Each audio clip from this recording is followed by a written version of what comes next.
孩在看向门外时，突然发现年幼的表弟竟然爬到了泳池边缘，可他并没有上前制止，反而选择坐在楼上冷眼观看。原来他事先在泳池边放置了糖果，只是为了引诱表弟掉入水池中淹死。但令他失望的是，姑姑及时赶到，阻止了悲剧的发生。女孩子以为做的天衣无缝，却不料地上的糖果引起了姑父罗伯的怀疑。原来女孩就是大家口中的天生坏种，她不仅缺乏同情心和同理心，而且嗜杀成性。在她年仅9岁时，就已经身负8条人命，后来将自家杀到绝户后，才被姑姑领养。或许是觉得表弟的出生威胁到自己的地位，艾玛体内沉睡的恶魔再度被唤醒。这天，罗伯突然问艾玛是否看到他的露营刀，艾玛摇头表示没有见过。可罗伯一转头就在他的抽屉里找到了那把刀。结合之前儿子差点溺水的事情，罗伯开始怀疑艾玛可能有问题。出于对宝宝安全的考虑，他托关系为艾玛联系了一家寄宿学校，姑姑也对此表示赞同，毕竟那家学校十分有名。起初艾玛并不愿意去寄宿学校，但当罗伯假装无意地提到已经找到他的露营刀时，艾玛这才明白过来，罗伯是打算将他赶出家门。他强压着怒火，默默地回到了自己的房间。同时，一个恶毒的复仇计划在他心中悄然酝酿。这天晚上，罗伯正在做晚餐，突然房里的手机铃声响起，他只好让艾玛帮忙控制火候。可他刚一离开，艾玛就往锅里倒入了大量食用油，接着又将火力调到最大。结果不到几秒钟，楼上的姑姑就听到了警报声，她急忙下楼查看，竟看到罗伯差点把房子点燃，而艾玛却掐准时机出现，并且准确无误地找到灭火器。I thought you were supposed to be watching it. I left it with Emma. I had to go to the bathroom. I was gone for 2 seconds. It's not my fault. 艾玛将责任全部推到罗伯的身上，本以为他会暗自高兴，谁知他转头却坐到镜子前，练习如何向罗伯道歉。Robert, I wanted to apologize. 随后他找到罗伯，谎称露营刀是他刚找到的，还没来得及还给他。看着他那真诚的眼神，罗伯选择了原谅。可他根本不会想到，这只是艾玛复仇计划的开始。到了晚上，当罗伯在车库里修车时，电灯突然被关闭。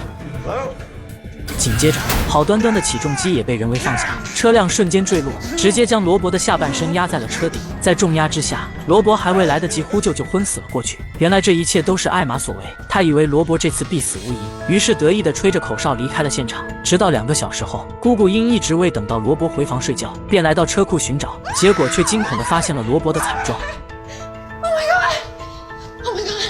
好在抢救及时，罗伯的小命算是保住了，但他却断了一条腿，并且陷入了深度昏迷。然而艾玛却趁机闯入罗伯的房间，再次将那把露营刀据为己有，而这把刀即将派上更血腥的用场。由于罗伯的意外，艾玛转去寄宿学校的计划被取消，她继续回到学校上课。可今天班上却新来一个叫凯特的奇怪女生，她总是不经意地偷看艾玛。课后经过交谈，发现他们都曾就读于同一所学校，而且凯特还认识艾玛。可艾玛却对她并无太多印象，但她明显感到对方来者不善。You think you're smart? Would have figured it out eventually. 由于心中充满疑惑，艾玛在接下来的舞蹈课上频频走神，直到被好友斯蒂芬替换下场。Emma, we need more practice from you. 老师的评价让艾玛非常沮丧，因为她一直渴望成为舞蹈队的队长，而斯蒂芬的出色表现无疑给她带来了巨大的压力。为了达到自己的目标，艾玛觉得必须采取更极端的手段。很快，她就想出了一个疯狂的计划。时间来到竞选那天，艾玛刚踏入学校，就听到斯蒂芬出事的消息。原来有人残忍地杀害了他的宠物狗，还将狗狗的尸体切成了碎片。斯蒂芬受到严重惊吓，因此请了几天假。而这个结果正是艾玛所期望的，因为这一切都是他暗中操作的。他先是将斯蒂芬的狗引诱到树林中，接着用露营刀对他执行了极刑。尽管艾玛自以为行动十分隐秘，但凯特却直接揭露了他的罪行，并声称他还是和以前一样擅长制造意外。原来凯特和艾玛曾是同班同学，当年仅因为好友麦洛赞美了凯特的手表，艾玛就故意将他撞倒，并趁机将手表偷走。但这不是重点，不久后麦洛就离奇的坠崖身亡，而凯特最尊敬的老师也死于一场由黄蜂引发的离奇车祸。尽管警方给出的结论都是意外，但经过多年的调查，凯特确认艾玛就是凶手，因为有人曾目睹他出现在麦洛出事的悬崖，并且他还不惧怕黄蜂。为了揭开这2起命案的真相，凯特追到这所学校。然而面对凯特的指控，艾玛不仅坚决否认，更是故意激怒对方。Just slap people. What the hell's wrong with you? 男同学护送艾玛前往医务室，艾玛则趁医生暂时离开的时候，偷偷取走了桌上的钥匙，接着打开了放药的柜子。从里面偷走了一袋白色药物，或许是觉得已经胜券在握。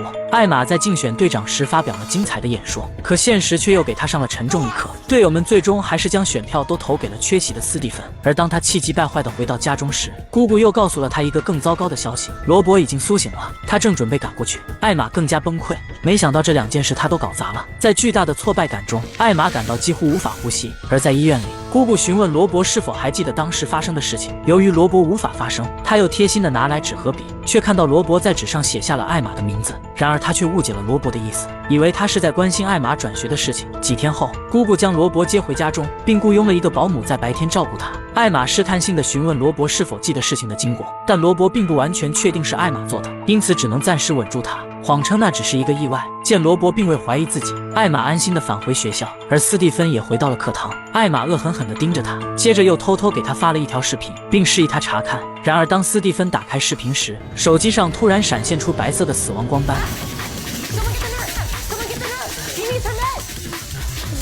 艾玛趁乱处理掉视频，原来斯蒂芬有光敏性癫痫，尽管他很快被救护车接走，但他还是没能挺过来。原来那天艾玛从医务室偷走的正是他的救命药。然而在斯蒂芬去世后不久，姑姑却收到了一段偷狗的监控视频，虽然没有拍到正脸，但他一眼就认出了视频中的艾玛。他立即跑回家里与艾玛对峙，艾玛不得不承认是他放走了狗，但也只是为了打乱斯蒂芬的节奏，绝对没有伤害他们。由于没有确凿的证据，姑姑只能先安抚艾玛，可怀疑的种子已经在她心中埋下。她上网查询资料，发现艾玛的行为与人们口中的天生坏种极为相似。这些人惯于说谎，缺乏同理心，他们喜欢虐待动物，甚至有暴力行为。更可怕的是，目前还没有治疗方法。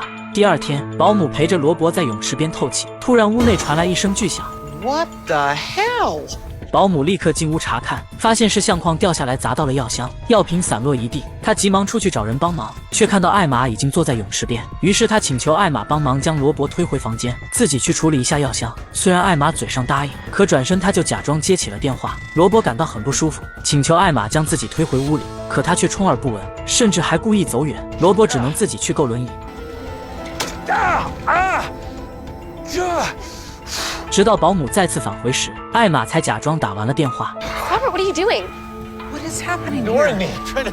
Oh, I was finishing up a call. I'm sorry. 两人合力将罗伯扶上轮椅，看着他痛苦的背影，艾玛得意地吹起了口哨。然而这声音却唤起了罗伯的记忆。原来在事故发生时的现场，他听到了同样的口哨声。没想到那次意外真的是艾玛故意为之。当天晚上，由于姑姑要值夜班，家里只剩下罗伯和艾玛。I remember everything. I know it was you. What are you gonna do about it? 罗伯声称他不会说出真相，因为他不想妻子难过。但他有个条件，艾玛必须答应，那就是他去寄宿学校，还他们一家人清净。然而艾玛直接拒绝了罗伯的要求。Tatengo and Lamida Mahita.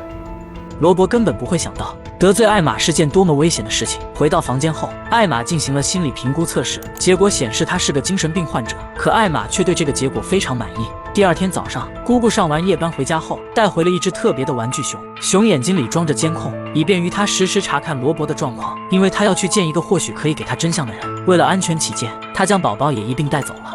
2个小时后，他抵达了湖边的小屋，因为当年在这里发生了一件惨案。艾玛的父亲曾试图枪杀他，但被邻居大叔及时阻止。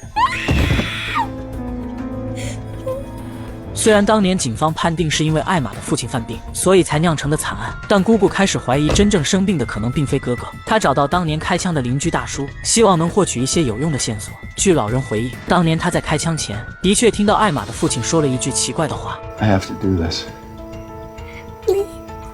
I have to protect her from herself. 姑姑瞬间就明白了哥哥这句话的含义，也更加确认了艾玛就是坏种。可她知道的还是太迟了，因为就在此时，艾玛故意将监控熊转向一旁，接着又偷走了罗伯的手机。姑姑担心出事，一边开车一边焦急地拨打电话，试图提醒罗伯要小心艾玛。可罗伯的手机早已被艾玛控制。接着艾玛给凯特打去了电话，谎称只要他愿意来家里，自己就会告诉他全部真相。但实际上他是在为自己找一个替死鬼。挂完电话后，他又给一直追求他的男孩发起视频通话，因为他需要一个现场证人。但他将与男孩的见面时间安排在了与凯特会面后的1小时。而凯特知道这次会面充满危险，因此在进门之前，他特意打开了手机录音，并把防狼喷雾放在容易拿取的口袋里。为了让艾玛放松警惕，凯特毫无戒备地喝下了艾玛为他准备的热咖啡。没想到艾玛果然上当，承认了当年所有的杀人事件，以及最近杀死斯蒂芬的过程。然而就在凯特试图进一步追问时，艾玛却话锋一转。He started it. How? Hot chocolate.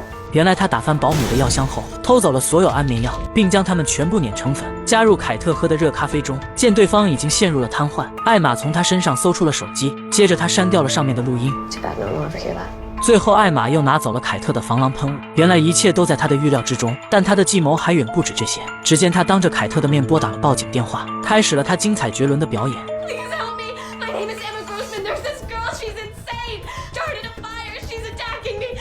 Please help me.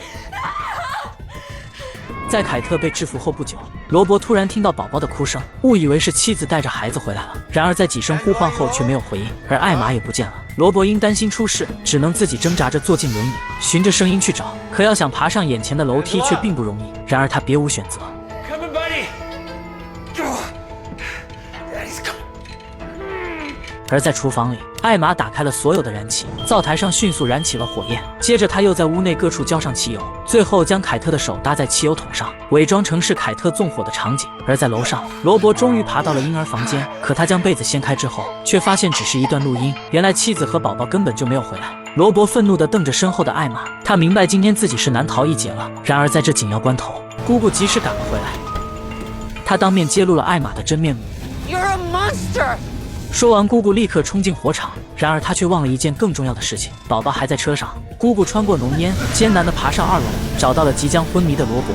可惜由于火势太大，最终2人都倒在了楼梯口，带着遗憾和不甘离开了人世。而在楼下，艾玛抱着表弟，冷漠地看着自己的杰作。警察此时也赶到现场，火警迅速冲入屋内，但一切都已经太迟了。与此同时，追求艾玛的男生也赶到了现场。男孩做梦都不会想到，这个外表如天使般纯洁的女孩，此刻正露出世上最邪恶的笑容。